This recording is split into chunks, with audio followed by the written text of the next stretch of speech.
দেখুন, ভোটের আগে কি বাংলার দিকে এবার কড়া নজর দিল নির্বাচন কমিশনের? কারণ দিল্লিতে ডাকা হলো একটি জরুরি বৈঠক। প্রশ্ন একটাই, আর সেটা হচ্ছে এসআইআর। তাহলে নির্বাচন কমিশনার কি এবার বিহারের পর পশ্চিমবঙ্গকে টার্গেট করতে চলেছে? নির্বাচন কমিশনার কি এবার পশ্চিমবঙ্গ থেকে ভূতগুলোকে তাড়াতে চলেছে, কিংবা ভুয়ো ভোটারকে মুছতে চলেছে? আজকের এই ভিডিওর মধ্যে আমি আপনাদের সঙ্গে আলোচনা করব। তো চলুন শুরু করা যাক আজকের এই ভিডিও। তো সবার প্রথমে আমরা আলোচনা করব যে এসআইআর কি। দেখুন, এসআইআর সম্পূর্ণ নাম হচ্ছে স্পেশাল ইন্টেন্সিভ রিভিশন, যার বাংলা করলে দাঁড়ায় ভোটার তালিকা সংশোধন। তো এই এসআইআর মাধ্যমে কি কাজ করা হয়? তো এই এসআইআর মাধ্যমে তিনটি বড় বড় কাজ করা হয়। নাম্বার 1, ভুয়ো নাম খুঁজে তা বাদ দেওয়া। নাম্বার 2, একই ব্যক্তির নাম একাধিক জায়গায় থাকলে সেই নামকে বাদ দেওয়া। নাম্বার 3, নতুন ভোটারের নাম এই ভোটার তালিকায় যুক্ত করা। তো এই তিনটি বড় বড় কাজ এসআইআর মাধ্যমে করা হয়। তো আপনারা বুঝলেন যে এসআইআর কি। তো এবার আমরা আসবো যে কেন নির্বাচন কমিশনার জরুরি ভিত্তিতে বৈঠক ডেকেছেন। দেখুন, আগামী 10 সেপ্টেম্বর নির্বাচন কমিশনার দিল্লিতে সারা ভারতবর্ষের যে সমস্ত রাজ্যগুলি রয়েছে তাদের নির্বাচনী আধিকারিক বা সিইউদের ডাকা হয়েছে সেই বৈঠকে, যেখানে বলা হয়েছে শুধুমাত্র নির্বাচন আধিকারিক থাকলেই হবে না, নির্বাচন সংক্রান্ত গুরুত্বপূর্ণ দায়িত্ব সামলান এমন সমস্ত অফিসাররা যারা বিভিন্ন রাজ্যে আছেন, চাকরি করছেন, তাদেরকে দিল্লিতে সেই বৈঠকে উপস্থিত থাকতে হবে। ভারতের নির্বাচন কমিশনার যে বিজ্ঞপ্তি প্রকাশ করেছে সেখানে দেখা যাচ্ছে যে সমস্ত দেশের যে সমস্ত আধিকারিকরা রয়েছে নির্বাচন সংক্রান্ত কাজ দেখাশোনা করেন, তাদের সামনে কী করে এসআইআর সম্পূর্ণ করতে হয় সেই কার্যক্রম তুলে ধরবেন বিহারে নিযুক্ত নির্বাচন কমিশনারের আধিকারিক। অর্থাৎ বিহারে ভোটের আগে কেমন করে এসআইআর করা হয়েছে সেই সমস্ত যাবতীয় বিষয় তুলে ধরবেন সেই বৈঠকে।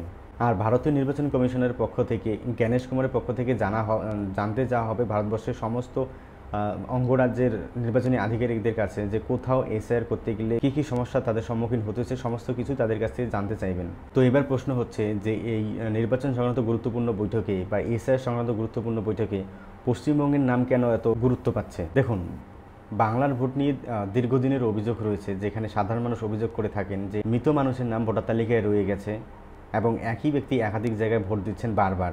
এমনকি ভুয়ো ভোটার, যে ভুয়ো ভোটার কার্ড তৈরি করে তিনিও ভোট দিয়ে চলে যাচ্ছেন, এমন অভিযোগ বিরোধী দল থেকে শুরু করে সাধারণ মানুষ এমন অভিযোগ বারবার করছেন। এমনও অনেক মানুষ রয়েছে যারা দাবি করছেন যে তাদের পরিবারের সদস্য মারা গেছেন 2, 4, 5 বছর হয়ে গেল, অথচ তাদের সেই পরিবারের মৃত ব্যক্তিও নাকি ভোট দিয়ে আসছেন ভোটের সময়।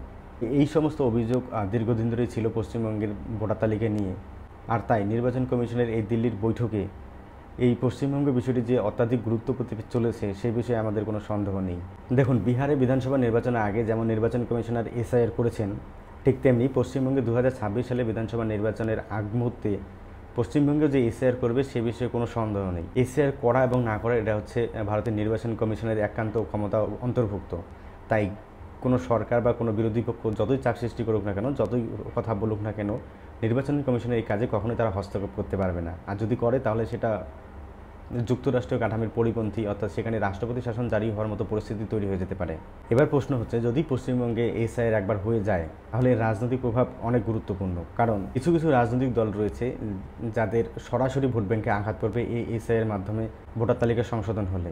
এবার সাধারণ মানুষ বা ভোটারদের জন্য কি বার্তা রয়েছে? দেখুন, যারা সাধারণ মানুষ তাদের জন্য একটি বার্তা, সেটি হচ্ছে আপনি আপনার নাম ভোটার তালিকায় রয়েছে কিনা সেটা অতি দ্রুত চেক করুন। যদি নাম না থাকে তাহলে সেটাকে এখনই তোলার চেষ্টা করুন। কারণ যদি একবার নাম আপনার কাটা যায় তাহলে পরবর্তীকালীন আপনার নাম তুলতে যে আপনাকে কঠোর পরিশ্রম করতে হবে সে বিষয়ে কোনো সন্দেহ নেই।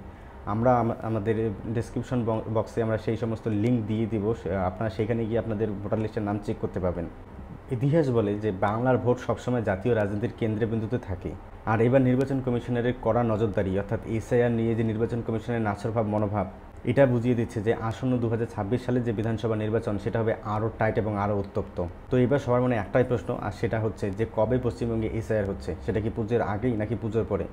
দেখুন, মিডিয়া রিপোর্ট অনুযায়ী আমরা এতটুকু বলতে পারি যে ডিসেম্বর মাসের মধ্যেই পশ্চিমবঙ্গে এসআইআর শুরু হতে চলেছে। তো আমরা এটা দেখতে পাবো যে এসআইআরকে আটক করার জন্য অনেক চেষ্টা করা হচ্ছে, কিন্তু এসআইআরকে যে আটক করতে পারবে না কোনোভাবেই, সেটা নতুন করে বলে দেওয়ার কিছু নেই। তো বন্ধুরা, আপনারা কি মনে করেন? কমেন্ট করে অবশ্যই জানাবেন। দেখা হচ্ছে আগামী ভিডিওতে। ততক্ষণ পর্যন্ত আপনাদেরকে জানাই জয় হিন্দ।